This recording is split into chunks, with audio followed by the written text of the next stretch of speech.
Hi everyone, this is Alloutdoor1 here. Welcome to another episode of the Alloutdoor1 survival series. Today I've arrived quite late. As you can see, it's pitch black around here, and yeah, temperature's not too bad. I believe it's around 7 degrees C at the moment. Just preparing myself a little supper. Just having a classic pot noodle today, and also just drying out my clothes as I got a bit sweaty on the way up. This episode I'm going to be focusing on shelter building and fire making, you know, a return to the original bushcraft concepts. I will be linking that in with the subject of hypothermia as well, and how to avoid it and how to treat it. So yeah, welcome to another episode. Hope you guys enjoy, and I'm going to get back to making my dinner. So signing out for now. Take care. Hi everyone, welcome back. Had a good night's sleep after my delicious pot noodle meal.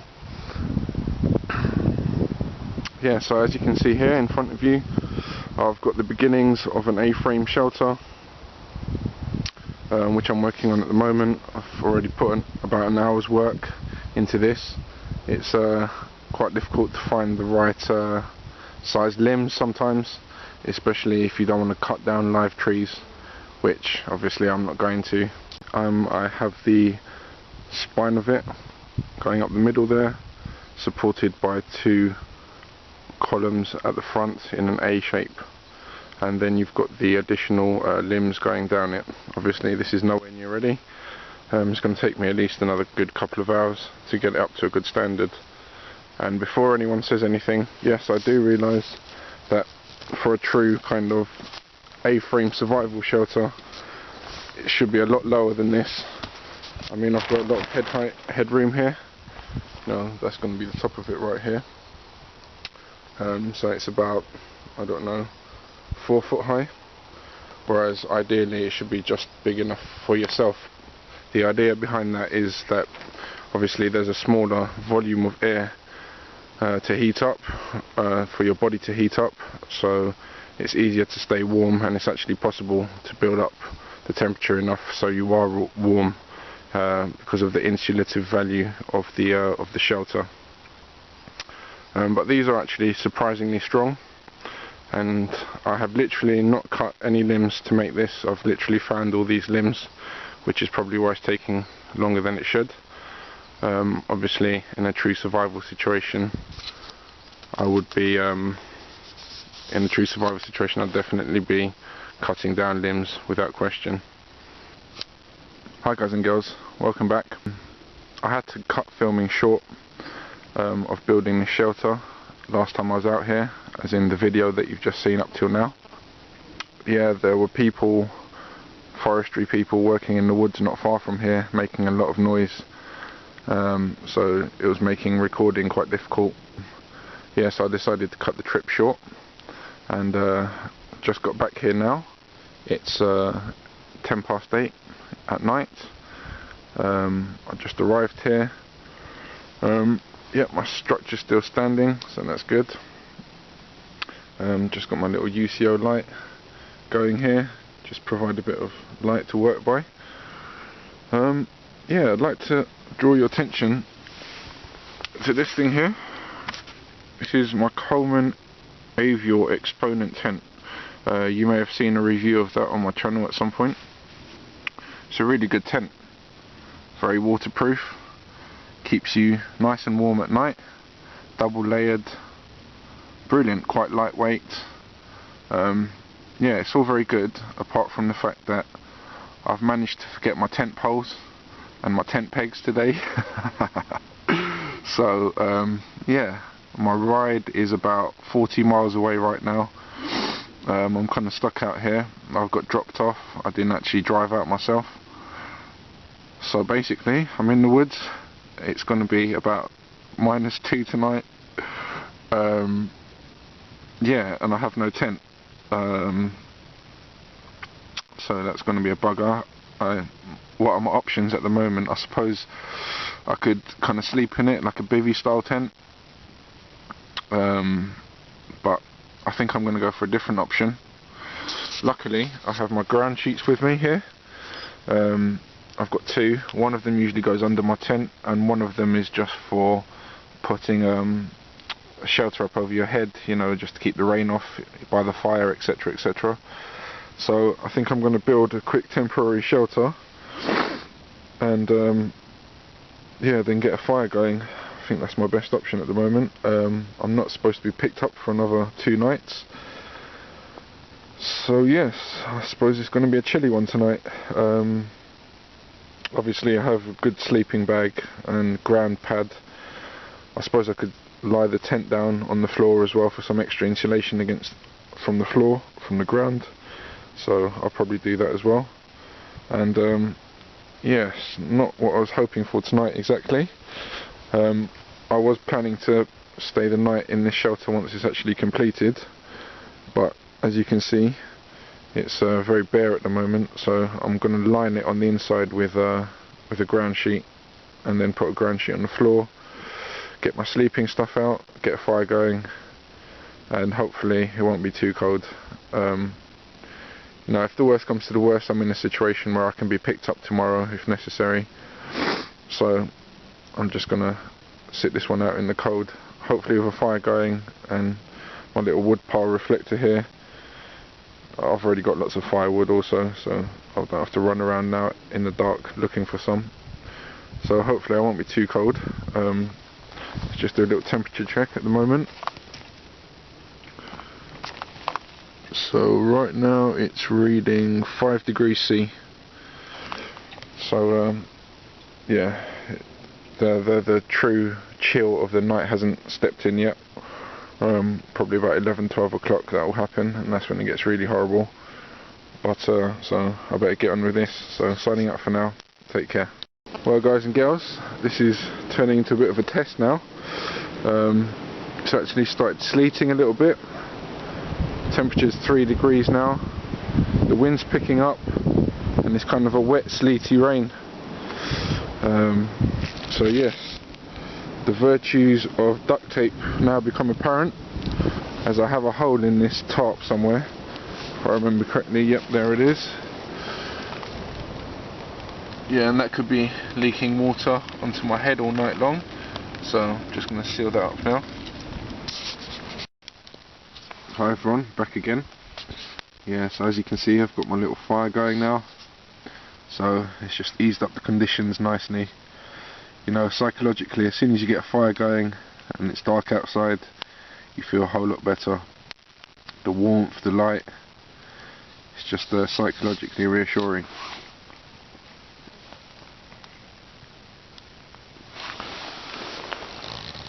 As you can see here, I've got my shelter set up.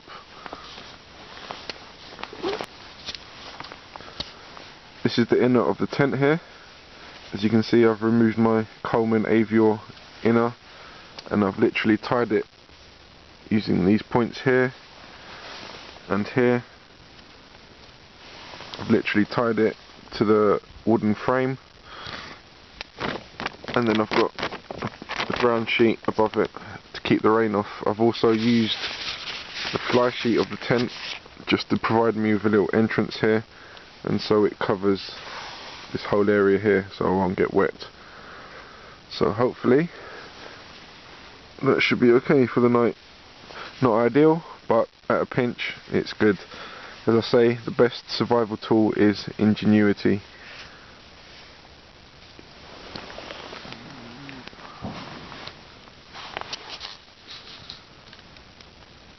Got some hunters shooting nearby. Sounds like shotguns.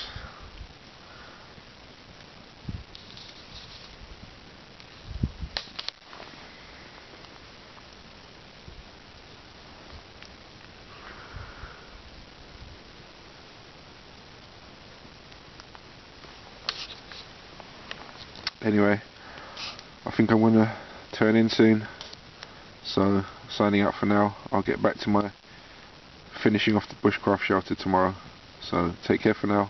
Bye bye. Hi guys and girls, had a pretty good night's sleep.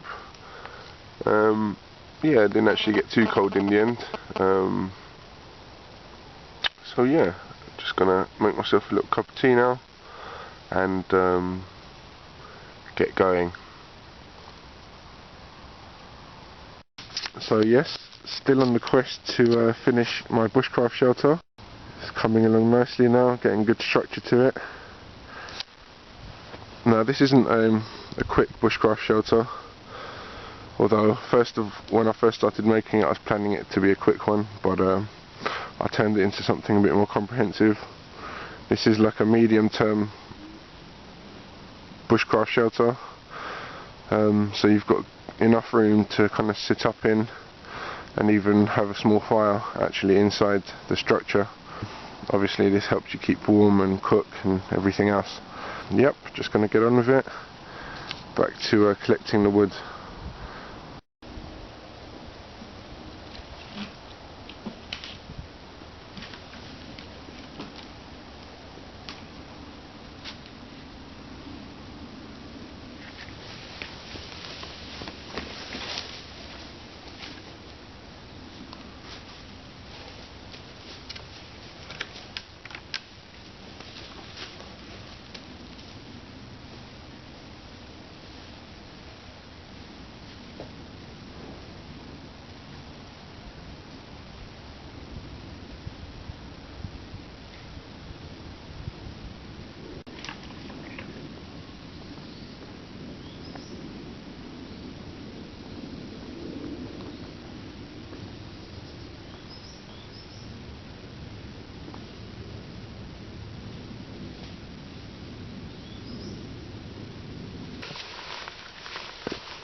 So just a quick recap of what I've done up till now. Still building the fire screen stroke reflector here. Yeah, I made it quite roomy now, as you can see. There's a good, I don't know, 3.5 meters in length and about 2.5, 3 meters in width as well. So it's going to be nice and roomy when it's finished. Obviously, due to the size of it, it's taken me quite a long time to build it. So looks like I'm going to have to take another trip out here, or maybe even 2 more trips out here to complete this. But I think it's looking quite good so far.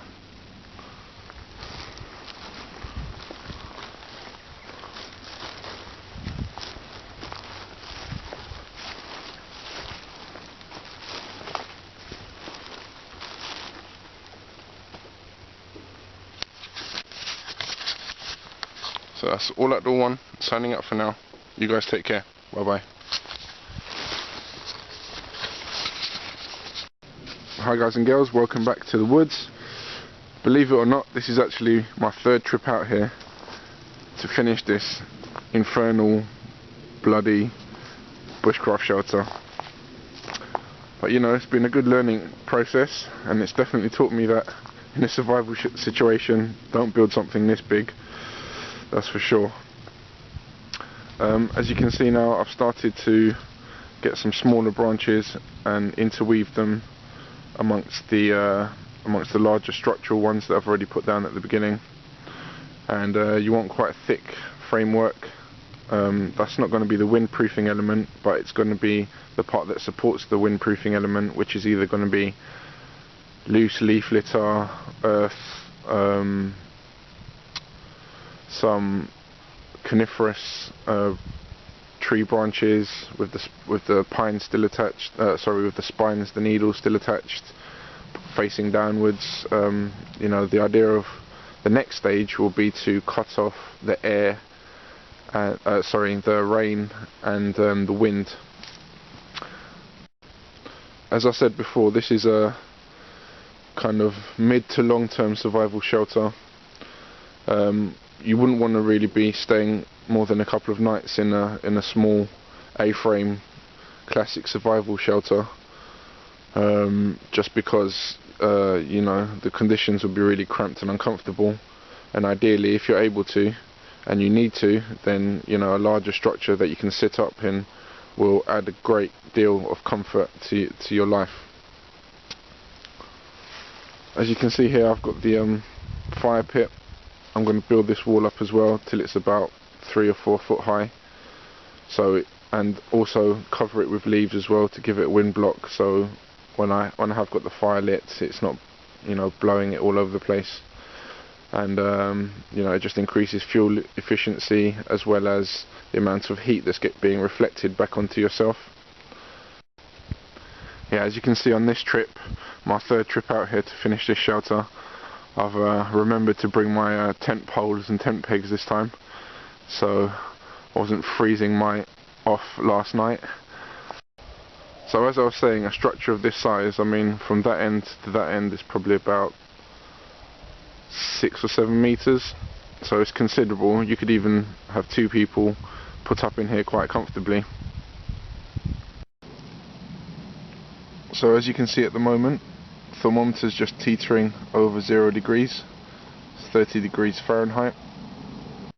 So what better time to talk about hypothermia? Yeah, I've got some information off the NHS website, the National Health Service, that's the UK British Health Service, on hypothermia. So I'll just read through this. But first of all, what is hypothermia? Hyperthermia, as opposed to hypothermia, not to be confused, is a dangerous drop in your body's core temperature, essentially, whereas hyperthermia is where your body can't get rid of excess heat and leads to, you know, heat fatigue, heat stroke, along those lines. But hypothermia is when your body basically can't maintain its core temperature. Obviously, during the winter months, you know, there's a greater risk because obviously it's colder, so it's you losing a lot more energy in maintaining body warmth. But that's not to say that, you know, the summer months or the spring and autumn months aren't potentially dangerous with regards to hypothermia. Obviously, if you took a dunking, or you know, you got soaked in a downpour, and then if you're exposed to, like, you know, 10 to 15 degrees C temperatures, it's still possible to become hypothermic in those conditions if you're not careful. So one big cause of hypothermia is obviously exposure to the cold. Essentially, when the balance between the body's heat production and heat loss tips towards heat loss for a prolonged period, hypothermia can occur. Accidental hypothermia usually happens after cold temperature exposure without enough warm, dry clothing for protection. Mountain climbers on Mount Everest avoid hypothermia by wearing specialized high-tech gear designed for that windy, icy environment. So obviously, one of your first lines of defense is your clothing. If you're in any kind of wet environment, then obviously you need waterproofing, you need a waterproof outer layer, and if it's cold, in addition to that, then you need also several warm, thick layers underneath that. Layering your clothing is always a good idea, rather than wearing one or two thick pieces of clothing, because it allows you to much more greatly regulate your body's temperature. For example, during physical exertion, it's a good idea to take off a layer or two to avoid sweating. And obviously the reason sweating is dangerous in cold situations is that your body loses a lot more heat if it's wet, and you know, it basically literally dampens your body's ability to build up warmth. And obviously if you're wet, you lose warmth to the air many times more quickly than you would if you were dry. Obviously, if your clothes do get wet, then it's always a good idea, well, it's essential to dry them out as quickly as possible if you can. So I'll just read a bit more here, just to summarize. However, much milder environments can also lead to hypothermia, depending on a person's age, body mass, body fat, overall health, and length of time exposed to cold temperatures. A frail older adult in a 60-degree house after a power outage can develop mild hypothermia overnight. Infants and babies sleeping in cold bedrooms are also at risk. You know, so essentially, those of a frail disposition are more at risk to hypothermia. There are in fact some other environmental causes, there are in fact some other non-environmental causes of hypothermia. For example, certain medical conditions such as diabetes and thyroid conditions, some medications, severe trauma, or using drugs or alcohol all increase the risk of hypothermia. So obviously, you know, that dispels the myth to some extent, where they say, you know, to treat a hypothermic person, give them a shot of strong alcohol. That's in fact very inadvisable, unless you've just been outside for half an hour and you're a little bit cold. You can have a little tod of whatever you fancy.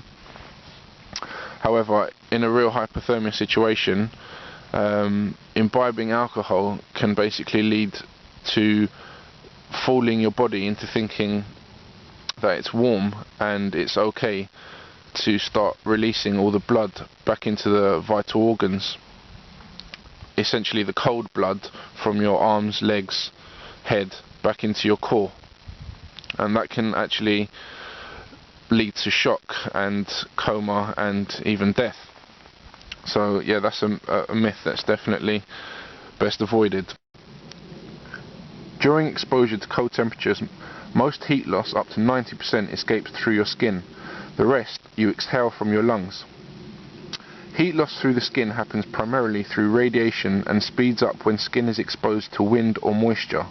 If cold exposure is due to being immersed in cold water, the movement of waves and water can increase heat loss by up to 50%. you know, if you are in the water and it's cold, and obviously the danger of hypothermia is present, then there's a position which is basically helps you minimize heat loss. And basically you want your knees bent up into your body, and also keep your arms down if possible, as this basically stops the heat escaping through your armpits and the back of your knees and your groin. Keep your legs together also, and you know, it won't give you a huge chance, but it will give you more of a chance. The hypothalamus, the brain's temperature control center, works to raise body temperature by triggering processes that heat and cool the body. During cold temperature exposure, shivering is a protective response to produce heat through muscle activity. In another heat-preserving response called vasoconstriction, blood vessels temporarily narrow. Speaking of hypothermia, I was getting a bit chilly myself, so I thought I'd light my small fire here. As I was saying, I normally avoid lighting a fire in the day because obviously it attracts attention and it's a fire hazard, and obviously a lot of forest rangers may not be too happy. I mean, in the summer I definitely wouldn't light a fire in the daytime, but right now it's still 3 degrees C, so it's pretty freezing, and this is just helping to alleviate some of the cold. So, the hypothalamus, the brain's temperature control center, works to raise body temperature by triggering processes that heat and cool the body. During cold temperature exposure, shivering is a protective response to produce heat through muscle activity. So any of you out there that have watched the famous Mr. Bear Grylls doing his thing have probably noticed how in cold environments, you know, he's always advising people to do some exercise, some form of physical activity to warm up. This is also a good idea just before going to bed, as you know, your body's hot and you can quickly build up a layer of warmth inside your sleeping bag. So essentially, yeah, movement can help you avoid hypothermia, because obviously you're putting stress on your body, and in response, or as part of it, you know, your body heats up. But obviously do avoid sweating. Now, why is hypothermia dangerous? It's not just literally it could lead to your death by you falling into a coma because you're so cold. It could even be a little thing. For example, when you get really cold and you become hypothermic, you lose dexterity in your fingers, making any small task, you know, 100 times more difficult or impossible in some situations. So one scenario possibly is, you know, you need to light a fire to get warm, but because your fingers are so stiff, you're not capable of actually striking a match or even lighting a lighter. And yes, it is possible to get that cold, believe me. Or for example, if you're in a situation where you were climbing, obviously not having any dexterity in your hands or your feet, toes, can obviously lead to you slipping. Or even if you're, you know, walking up a steep hill, same thing. Another way it could affect you is obviously when you get very cold and hypothermic, you become disoriented very easily and confused, and common sense doesn't necessarily work for you, and you might become irrational or crazed to some extent, and that's not exaggeration. You know, a typical sign of this, for example, is you know, when someone becomes non-responsive, or they keep saying that they're hot when, you know, it's -15 outside, and they insist on removing clothing. You know, all these are signs that, you know, they've become hypothermic. Also, just to recap, so the people that are most at risk are, you know, people who are frail, such as the elderly, infants, also mentally ill people, people who are outdoors for long lengths of time. The best way to deal with hypothermia is to not get it in the first place, by adequate clothing, staying dry, staying warm, taking in lots of hot liquids and food, even anything to give your body energy to maintain its core temperature. So as far as treatment of hypothermia goes, here's what the NHS has to say about it. Hypothermia is treated by preventing further heat being lost and by gently warming the patient. You should seek immediate medical attention if you suspect severe hypothermia, as it can be life-threatening. Treating hypothermia at home. If you're treating someone with mild hypothermia at home or waiting for medical treatment to arrive, the following advice will help to prevent further heat loss. Move the person indoors or somewhere warm as soon as possible. Obviously, if that's not possible, then just get them out of the wind and try and shelter them from the elements as best you can, even if it's just a survival blanket or, you know, a survival bag or something along those lines. Once the person is in a warm environment, carefully remove any wet clothing and dry the person. Obviously, a wet body loses heat 10 times faster than a dry one. Next, wrap them in blankets, towels, coats, or whatever you have available, protecting their head and torso first. Obviously, you want to protect the vital organs, the brain, the heart, the liver, the kidneys, lungs. They're the most important. Your own body heat can help someone with hypothermia. Gently hugging them can help to warm them up.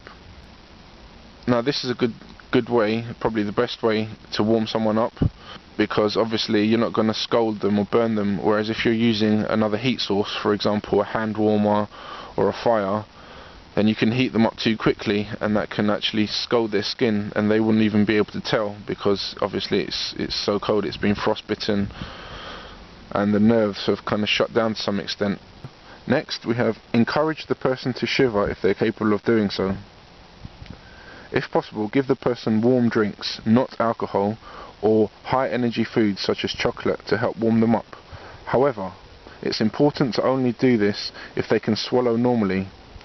Ask them to give a cough to see if they can swallow.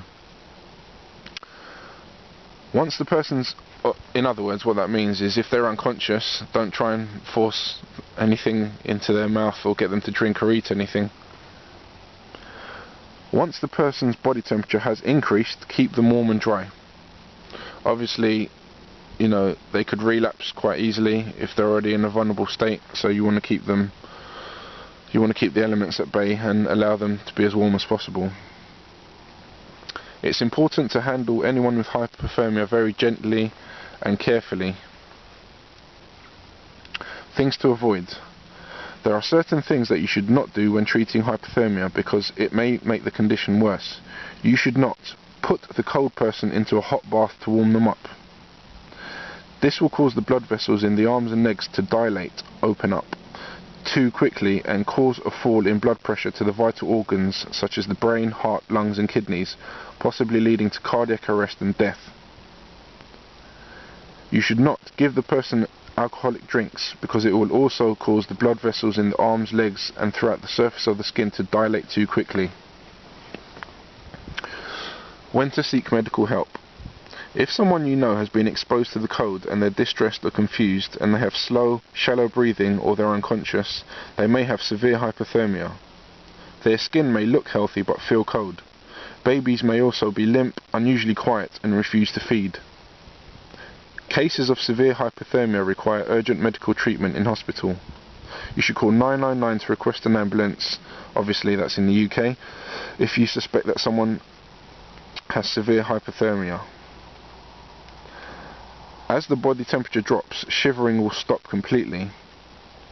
The heart rate will slow and the person will gradually lose consciousness. They won't appear to have a pulse or be breathing. If possible, cardiopulmonary resuscitation, or CPR, should be given while the person is being warmed. CPR is an emergency procedure that involves giving mouth-to-mouth resuscitation and chest compressions. Now, for those of you in England, you may have recently seen that advert with Vinnie Jones giving hands-only CPR, meaning the breathing into their mouth, that element of it is removed. Obviously there are many reasons for that, including it requires a bit of skill and obviously the possibility of cross-infection either way. So literally all you do is, as in the advert, if someone's wearing a sovereign around their neck, then that pretty much the position where the sovereign lies in between their breastplates is the point you should be pressing to, roughly 60 beats per minute. And short, sharp, compressive shocks should be dealt to that area. Don't hit them, just push with force. But I'm not a medical expert, please don't try these techniques under my guidance. Please seek further advice if you want to know more. In some circumstances, advanced medical treatment can be used to temporarily withdraw blood from the body, warm it, and then reinfuse it to warm the person. These techniques are only available in major hospitals that have specialist emergency services on site. A person with severe hypothermia often stands a better chance of surviving if they're taken directly by the emergency services to one of these hospitals, even if it means bypassing a smaller hospital along the way. And so here's some more just general information on hypothermia. If the body temperature is between 90 degrees Fahrenheit and 96 degrees Fahrenheit, a full recovery is almost completely assured. If the body temperature is between 90 degrees if the body temperature is between 80 degrees Fahrenheit to 89.9 degrees Fahrenheit, a recovery is quite possible with proper medical treatment, but there may be some long-term effects. With a body temperature below 80 degrees Fahrenheit, recovery is possible but rare, and medical complications are all but assured. One of the most important rules of hypothermia treatment: no one is dead until they are warm and dead. Allow medical authorities to determine death in all cases. When treating a victim of hypothermia, all efforts should be made to sustain life until they have been properly warmed at a medical facility. Hypothermia treatment is simple, but the proper treatment needs to be administered during different phases of the medical condition. Mild hypothermia treatment. So this is obviously the most common form of hypothermia, and everyone's experienced some form of hypothermia at some time in their life. It's treated by getting into a warm and dry environment. Windy conditions and wet clothes cause the body to lose heat. Seek shelter from the wind and weather. Now for more outdoorsy people, here's some more advice. Insulate yourself from the ground. Pine branches, leaves, moss, anything to provide insulation will work.